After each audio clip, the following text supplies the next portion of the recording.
السلام علیکم۔ سعودی عرب کے رہائشی ایک شخص نے خواب میں دیکھا کہ ایک شخص اس سے کہہ رہا تھا، اس فون نمبر پر رابطہ کرو اور فلاں شخص کو عمرہ کراؤ۔ فون نمبر بڑا واضح تھا۔ نیند سے بیدار ہوا تو اسے خواب اچھی طرح یاد تھا، مگر اس نے وہم جانا اور خواب کو نظر انداز کر دیا۔ 3 دن مسلسل ایک ہی خواب نظر آنے کے بعد وہ شخص محلے کے مسجد کے امام کے پاس گیا اور اسے بتایا۔ مسجد کے امام نے کہا، فون نمبر یاد ہے تو پھر اس شخص سے رابطہ کرو اور اسے عمرہ کراؤ۔ اگلے روز اس شخص نے خواب میں بتلایا ہوا نمبر ڈائل کیا۔ جس شخص نے فون اٹھایا، اس سے ضروری تعارف کے بعد اس نے کہا، مجھے خواب میں کہا گیا ہے کہ میں تمہیں عمرہ کراؤں، لہٰذا میں اس نیک کام کی تکمیل کرنا چاہتا ہوں۔ جس آدمی کو اس نے فون کیا وہ زور سے ہنسا اور کہنے لگا، کون سے عمرے کی بات کرتے ہو؟ میں نے تو مدت ہوئی کبھی فرض نماز بھی ادا نہیں کی، اور تم کہتے ہو کہ تم مجھے عمرہ کروانا چاہتے ہو۔ جس شخص نے خواب دیکھا تھا وہ اس سے اصرار کرنے لگا۔ اسے سمجھایا کہ میرے بھائی، میں تمہیں عمرہ کروانا چاہتا ہوں، سارا خرچ میرا ہوگا۔ خاصی بحث اور تمہید کے بعد آدمی اس شرط پر رضامند ہوا کہ ٹھیک ہے، میں تمہارے ساتھ عمرہ کروں گا، مگر تم مجھے واپس ریاض میرے گھر لے کر آؤ گے اور تمام تر اخراجات تمہارے ہی ذمے ہوں گے۔ وقت مقرر پر جب وہ ایک دوسرے کو ملے تو خواب والے شخص نے دیکھا کہ واقعی وہ شکل و صورت سے کوئی اچھا انسان نہیں دکھائی دیتا تھا۔ اس کے چہرے سے عیاں تھا کہ وہ شرابی ہے اور نماز کم ہی پڑھتا ہے۔ اسے بڑا تعجب ہوا کہ یہ وہی شخص ہے جسے عمرہ کرنے کے لیے خواب میں 3 مرتبہ کہا گیا۔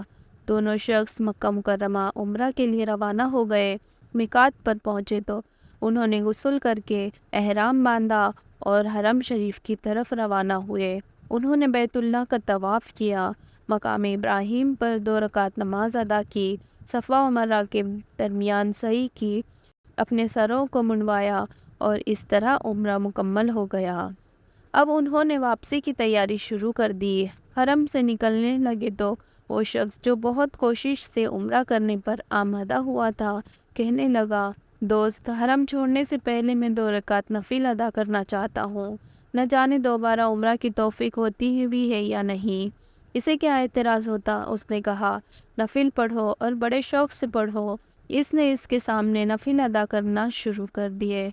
جب سجدے میں گیا تو اس کا سجدہ طویل سے طویل تر ہوتا چلا گیا۔ جب کافی دیر گزر گئی تو اس کے دوست نے اسے ہلایا۔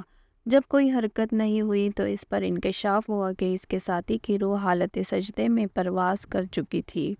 اپنے ساتھی کے موت پر اسے بڑا رشک آیا اور وہ رو پڑا کہ یہ تو حسن خاتمہ ہے، کاش ایسی موت میرے نصیب میں ہوتی، ایسی موت تو ہر کسی کو نصیب میں ہو۔ وہ اپنے آپ ہی سے باتیں کر رہا تھا۔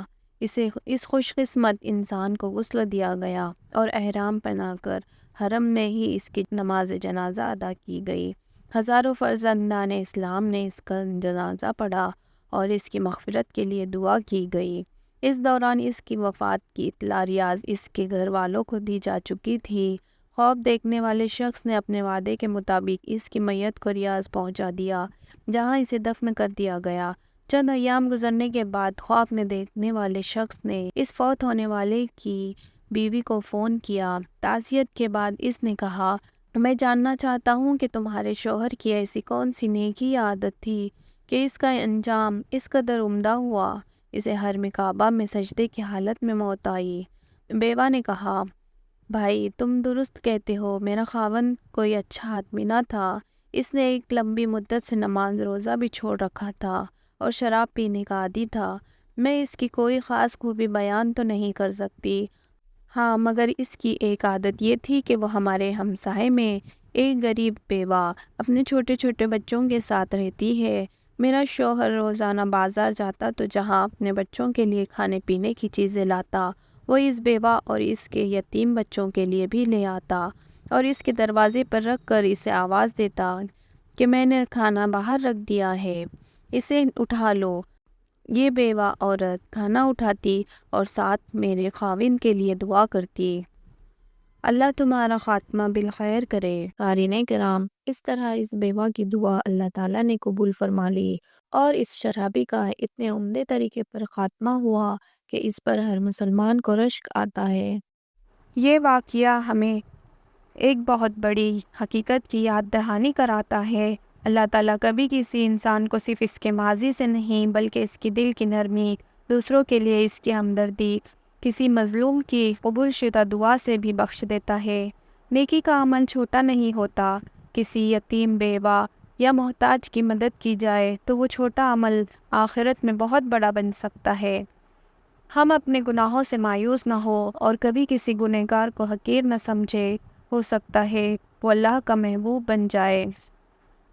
اے اللہ، ہمیں بھی ان خوش نصیب بندوں میں شامل فرما جن کا خاتمہ ایمان پر ہو، سجدے میں ہو، تیرے گھر میں ہو، اور جن کے لیے فرشتے رحمت کی چادر بچھا دے۔ آمین یا رب العالمین۔